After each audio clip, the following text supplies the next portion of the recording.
Oh my goodness, it has been a battle, but I have figured the science out to getting my toddler to eat, and I've got some amazing tips that I have to share with you. So grab a cup of coffee and let's chat. Hello, my lovely friends. It's your girl, Chrystal here. The first thing that you should probably start off with is ditching those sectioned plates. This one comes from my mom. See, I was having issues with my son trying to eat everything on my plate, and she was like, well, why don't you just give him a plate that's similar to yours? So then I was like, okay. Gave it a try, and he stopped pushing the food away or refusing to eat just simply by changing the plate. Game changing. Now, when it comes to the meal itself, you want to keep it pretty basic and simple. My son eats practically the same stuff all the time, so hard-boiled eggs are a really great staple for us in our house for breakfast. I also have oatmeal, I do pancakes. Lunch, mac and cheese, sandwiches, salads. Yes, my son eats salad. I do offer it to him just because it provides more color on the plate. Does he eat it all the time? Absolutely not. Do I use dressings? Oh yes, I do.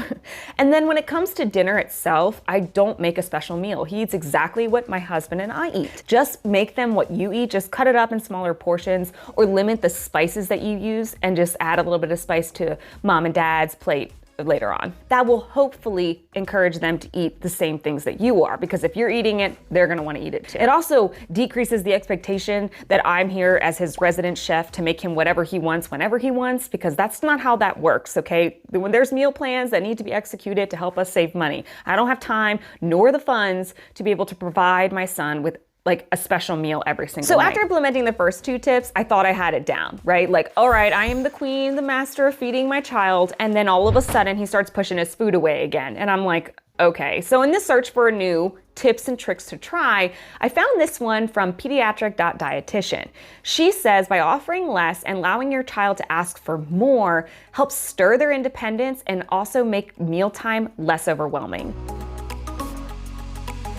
I'm like halfway through my cup. I don't know about you guys. Smash the like button if you guys are halfway through your cup already. I drink it way too fast. Just too fast. You got a rock?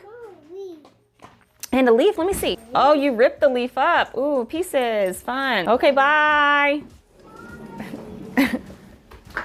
Outside time, my friends. Outside time. Intermission has completed. Okay, another option is to get them in preparing the meal. My son absolutely loves getting in his kitchen helper right at the counter, helping me prepare the meal. Sometimes that's putting some cream cheese on the bread. We're a long way away from it being perfect, okay? It's a mess. Always. But getting them involved in preparing the meal, this helps them with their independence, helps them with that life skill of preparing meals, of cooking meals, and that it's like our duty to prepare healthy meals for ourselves. And then because they've spent all this time preparing the meal, maybe they'll be more likely to eat it because it took effort to get them to the point of putting it on the plate and then sitting down at the dinner table. It's just an option. Let them play with the food. Letting them touch and feel their food is so developmentally beneficial to them, so you don't really want to prevent them from doing that. They get to be able to sit there and enjoy their meal, but also explore those textures and really feel like, oh, my hands are messy and I don't like that, and that kind of thing as well. And then they understand too, when they're done, getting them to clean that mess up as well helps them learn like, oh, if I make a mess, I'm then having to clean it up. And then that can help them prevent food from flying around and stuff like that. I also like to follow Feeding Littles on Instagram. And my son was actually having some like cup throwing problems, and they recommended like having a place to put the cup using a coaster, a napkin, a plate, to give them, an idea of where their cup should go. And that might be the reason why they're throwing their cup, because they just don't feel like they have anywhere to place it on the table. All right, this isn't the only challenging thing we're gonna face as parents, but we have got this. Just remember that they're figuring it out. They're figuring out what they like, what they don't like, all of that stuff. Don't forget to hit the like button and subscribe so we can hang out more in the future. You have got this, and I will see you in the next one. Cheers.